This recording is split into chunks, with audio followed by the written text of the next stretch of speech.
Akeem Blake, Yohan Blake, or Oblique Seville?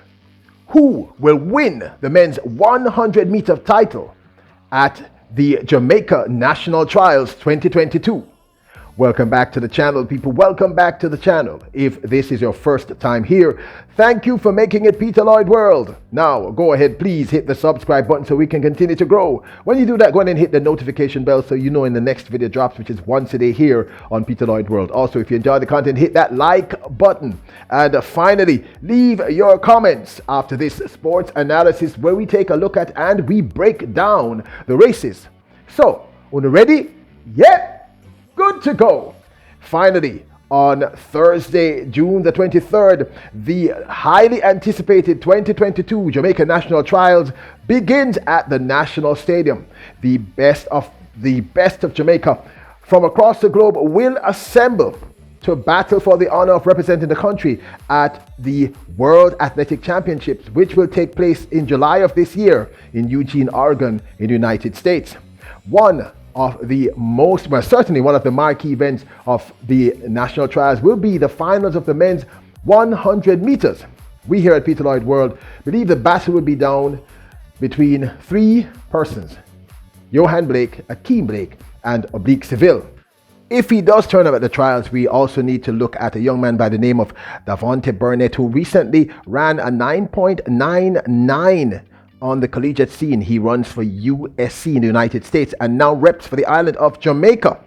The last time Oblique Seville, Yohan Blake, and Ackeem Blake stood toe-to-toe was at the Velocity Fest 1010. And in the end, it was Oblique Seville who won. However, both Ackeem Blake and Yohan Blake have shown marked improvement since that engagement or race at the Velocity Fest 10, with Ackeem Blake running two astounding sub-10s, one of which unfortunately was not ratified. Now, let's first take a look at Yohan Blake, the world's second fastest, over the men's 100 and 200 meters. He has not been showing the best of form. His season's best is a 10.05. Here was his recent win at the FBK Games Hengelo in the Netherlands.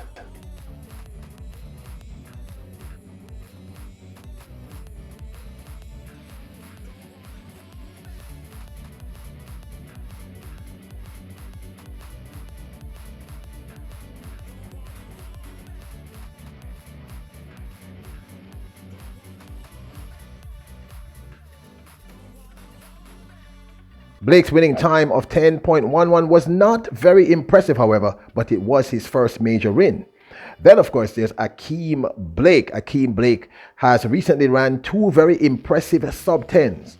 Let's first look at his run against the world champion, Christian Coleman, where he pressed Coleman to the line, forcing Coleman to run his first sub-10 for the 2022 season. Ackeem Blake ran a time of 9.95 in this event. This, of course, was at the USAFT NYC Grand Prix.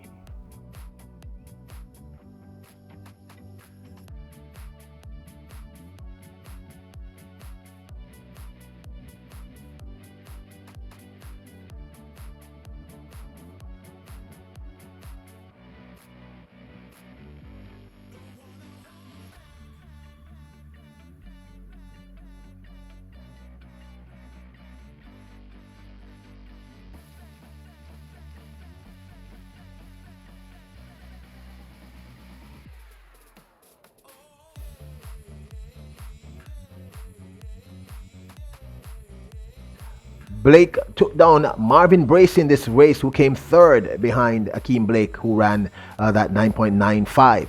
Of course, a few weeks before that, Ackeem Blake was denied what I consider a legitimate 9.92 win and run at the American Track League's Music City Carnival, which was held in Nashville, Tennessee.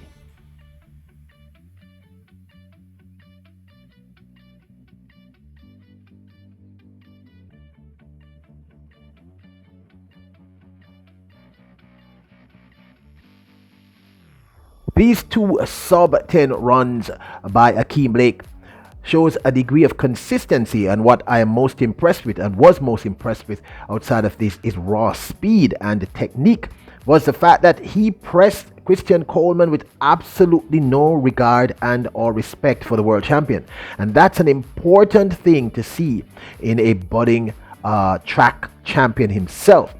There was absolutely no fear in Akeem Blake, and it tells me that there's a whole lot more left in the gas tank.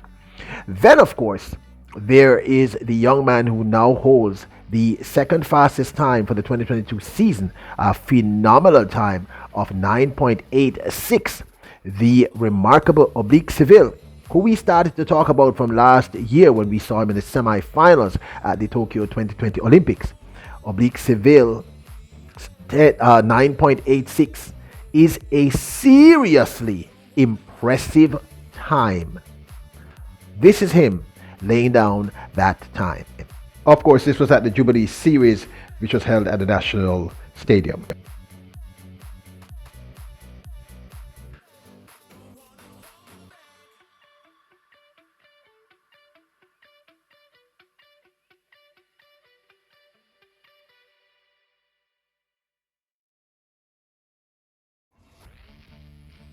So let me say this quickly. Scratch Davonte Burnett. He has now switched back his allegiance from Jamaica, and he's now running for the United States.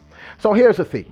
According to the stats, the person that we are leading towards winning this men's 100-meter finals, and of course, this is only a prediction, has got to be Oblique Seville. And I'm going to tell you the three simple reasons why. The first reason is obviously that 9.86. That's a heck of a time, people. That's the second fastest time in the world thus far. Now, we have not seen him run since then, so we're not sure what's happening. But we saw the second reason is that he was consistently improving his times over the last 6 months. Consistently, particularly since the outdoor season, the last 3 months, he has been consistently improving his time, and that's a really important thing. The third thing is, well, his experience from last year. I believe that he learned a lot. And I'm going to throw in a fourth thing, a lot meaning at the Tokyo 2020 Olympics. And then finally, Coach Glenn Mills. What can I say? Coach Glenn Mills. He's the clear favorite to win, I believe. We here at Peter Lloyd World believe. However, in the number 2 spot, we cannot deny that Ackeem Blake is improving at a phenomenal rate. Cannot take that from him. So he's definitely a threat. And you know, with a race, it's who's best on the day and who wants it the most on the day. So there is a high possibility that Akeem Blake could surprise. I do not believe, however, that Yohan Blake will be ready. I don't believe. He might be pushed and finally run that sub 10, but I don't think he will be able to beat either of these two young men. This is just my personal opinion. Of course, I might be completely incorrect. Now, if you look at the world rankings, you'll see what I'm talking about in terms of the stats. And you know, we believe in the stats here at Peter Lloyd World. As you can see, Seville is ranked, sharing that number 2 position with that 9.86. At number 10 is Ackeem Blake with his 9.95. And Yohan Blake is all the way there at, I think, number 30 with that 10.05. So we here at Peter Lloyd World are leaning towards Oblique Seville winning and Ackeem Blake pushing him right to that line. And there's even a possibility that Ackeem Blake could eclipse him. We do not believe that Yohan Blake will win. Of course, this is just my opinion. This is just my 2 cents. I might be completely wrong, but that's our prediction. I really want to know what you all think. Do you think I'm right? Do you think Blake could surprise and win? Is there anyone else in the mix that you think could win? I really want to know your thoughts. Now, don't forget to hit the subscribe button so we can continue to grow here at Peter Lloyd World. Our new goal is 30,000 subs. We're pretty much at 20, and that's because of all of you. Thank you, my royals. Hit the notification bell. Hit the like button if you enjoyed the video. Leave your comments. I really want to know your predictions for the outcome of this men's 100 meters. And never forget that you are kings and queens. Bless up!